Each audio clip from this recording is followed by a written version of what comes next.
We're going over the 10 worst Precon cards from this year. I'm your host, Joe Cherries. I'm your host, Beezy, and that makes us the Nitpicking Nerds. You can give us money directly. Did you know that? Patreon.com is in the description. You can click the link and go there. Check out our sexy perks. And some of them even have little bonuses if you stick around. It would really help us because it keeps the lights on. And also, I love you. Yeah, we'll love you as much as we can without making you uncomfortable as long as you're a patron of the Nitpicking Nerds channel. You can support us indirectly by using our TCG Player affiliate link in the description below. Go there, buy the cards you were going to buy anyway, and guess what, BZ? What? Wow, you didn't guess. What? Oh, sorry. I thought you were going to actually make a real guess. No. They get to support us by buying those cards. We're sponsored by Moxfield. There's an ad in the middle of the video. Are you going to be able to guess where it is? No. You stink at this. But if you get it right, you cheated. And happy birthday to everyone whose birthday's today.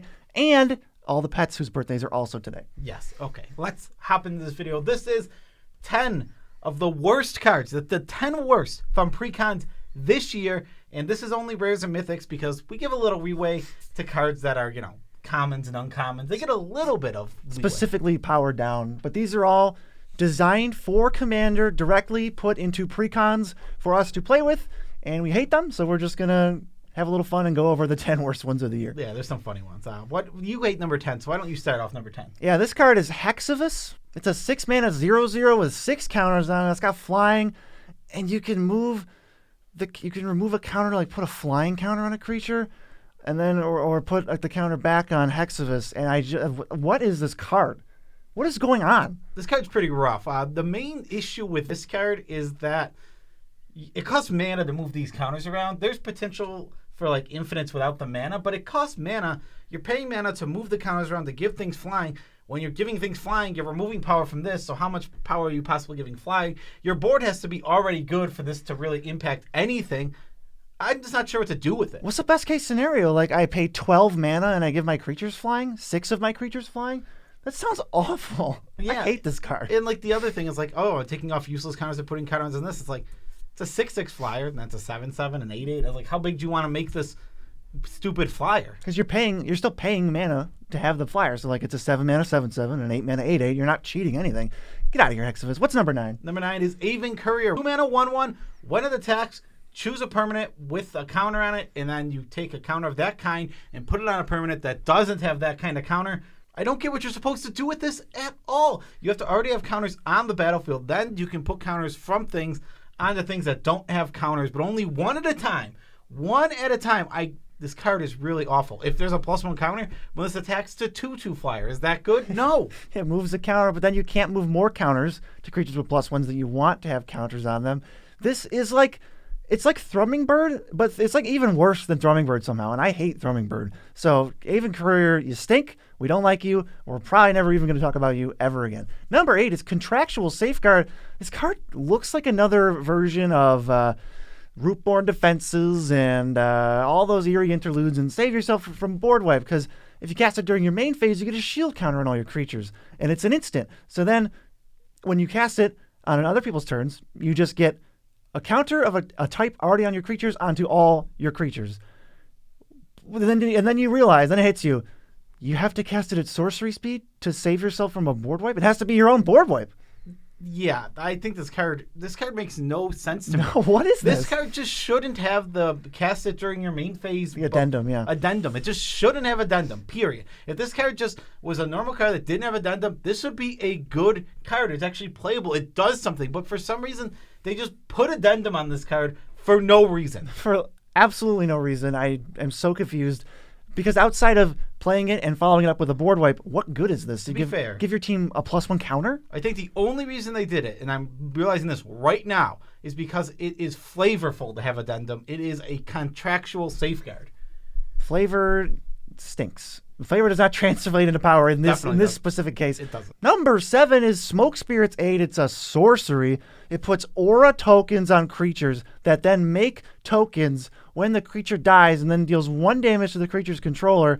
A, this is way too confusing. B, it does nothing. It's good in exactly one deck, and it's whatever that red-green boar thing is. Yeah, exactly. This card is so confusing to me. It wants you to both put it on your opponent's token so that they get hit, but also wants you to put it on yours, right? Because what else are you going to do? You want to make sure that you're getting all the treasures, and you want to modify your guys because it was intended to be a modified card. And then you take a bunch of damage? And then you take a bunch of damage? But why are you doing that? This card just doesn't make any sense. What are we trying to do with Smoke Spirits A? This is the first time I've ever thought the only thing I think you can do with this is constellation things. You can make a lot of enchantments enter at once. Right. You just say, I don't care what the text of the enchantments is, but it's still limited to the number of creatures in play. It's not like you can just slam this. And it doesn't even have trick value of like, all right, boom, here's a bunch of treasures for me, take a bunch of damage. It's a sorcery.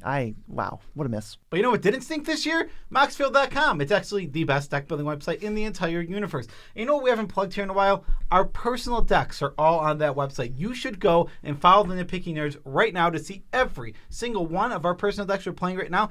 And anything from the past year and a half that we've played and taken apart is there. It says retired right next to it, so you can see all of our decks that we've played and taken apart. Yeah, basically every deck we've ever talked about on this channel in the past year and a half plus is on Moxfield. Go follow us and send us some comments in the deck. If you have questions, we'll answer them. Yes, yeah, exactly. You can ask any question about any deck, and we will answer those questions. Yeah, we're also going to answer what's number 6. It's Shield Broker, my least favorite card from the whole entire year. You hate this card. It's such a bad card and a terrible design. So let's go over what this stupid card Break does. it down. It is 5 mana, enters the battlefield, put a shield counter on a creature you don't control, you gain control of it.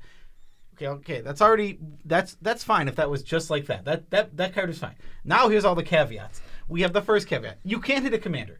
Why? Why can I not hit a commander? Every single mind control effect, not all, 99% of mind control effects just hit commanders. So why can this one not? But it's not like they don't avoid feel bads for commanders on any other Precon cards. No. It's just so weird. And then, on top of that, what if when the shield counter is removed, they get their creature back? You know how easy it is to remove a shield counter? Really, really easy. That's where your End the Festivities is going to come in handy. Yeah, literally anything. Like, they cast a board wipe, everything dies except their creature that they get back. It is now on the battlefield, still under their control originally. Any sort of damage, attacking and blocking, you now kind of can't do. At least you can't attack the person whose creature you stole, and you definitely can't block with it on any side. So this is really bizarre. Aside from the standard mind control sack outlet combo, this does nothing. It's so like there's no reason to play this over any of the other ones. It's so bad. And the first thing I was trying to think of any reason this could be good, and I'm like, oh, they didn't want to attach this to the creature, so like it's attached to the shield counter, not the creature. So it's like, but think of this: if they have removal, instead of removing your creature to get their creature back, they'll remove their own creature to get their creature back because they won't remove it; it'll just remove the shield counter. I can't think of a reason to play this over like Mind Flayer, the bare bones version of this effect. I just get out of here. We're not fans of this card at all. Number 5 is Arco-Flagellant, a card I genuinely struggled to find a case where I would put it in a deck. Like any deck, I would love to know if anyone thinks of something. 3 mana, 3/1, can't block, pay 3, make it indestructible, okay. Squad 2, so now you can make copies of it, but they all have the pay 3 life, so if you want to save all of them, you're paying like 9 or 12 life. They can't block, and they die to everything with 1 toughness on offense. What does this do? The main issue with this card is like the way it protects itself is dumb. 3 life is totally fine until you realize the whole thing of this is like you can make more of them. It's like that is too much life to pay. If there's 2, paying 6 life for a board wipe to save these, there are 3 ones. You really want to pay 6 life to save these crappy creatures? Yeah, what I think would have been cool is if there was a way to make more of them when they're in place. You can save 1 and then it can multiply. Or if it just said pay 3 life, creatures named Arco-Flagellant gain indestructible. But this was just a huge miss.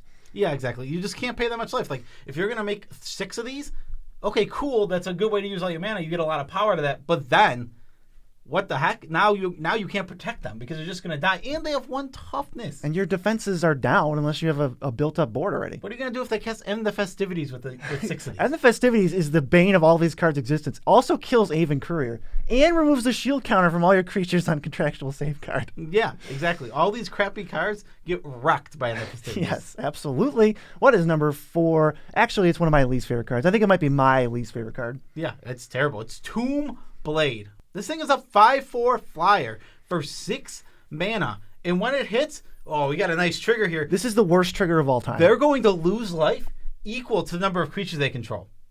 Unless they sacrifice a creature.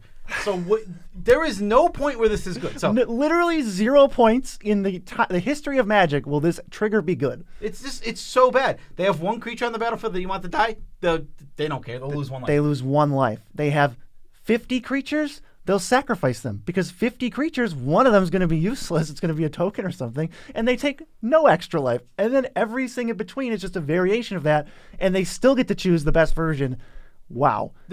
I hate this. It had potential. That's what I hate so much about it. That trigger, without the choice, just doing it, okay, it hits, they take damage equal to the creatures. That's a good trigger. Mm-hmm. That's a good trigger that punishes token decks.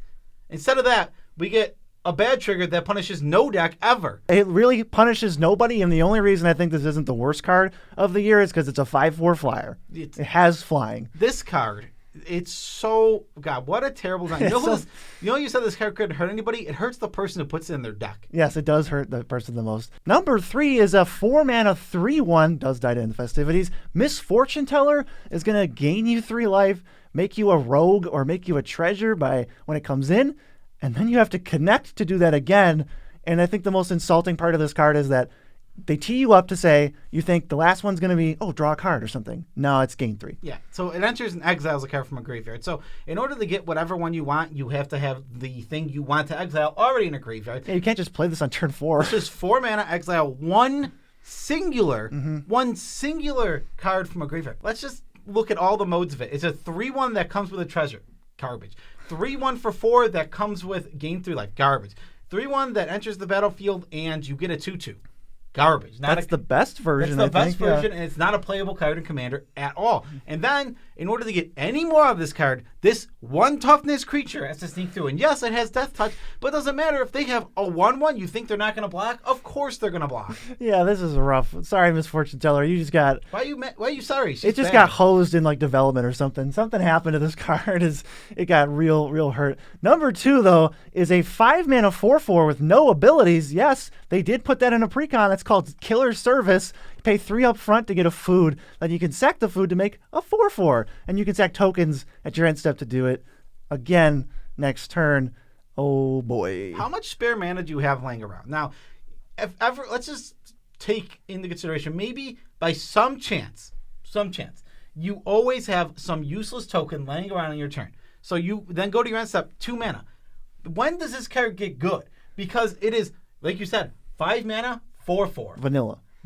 Okay. 7 mana. And 2 tokens. Two 4/4s. I'm saying, we're taking the best consideration. I'm saying the cost is still token. You have garbage. You have the garbage to sacrifice. You have scrap tokens. But you still are sacrificing them. Yeah, I'm just saying, best case scenario, you have that.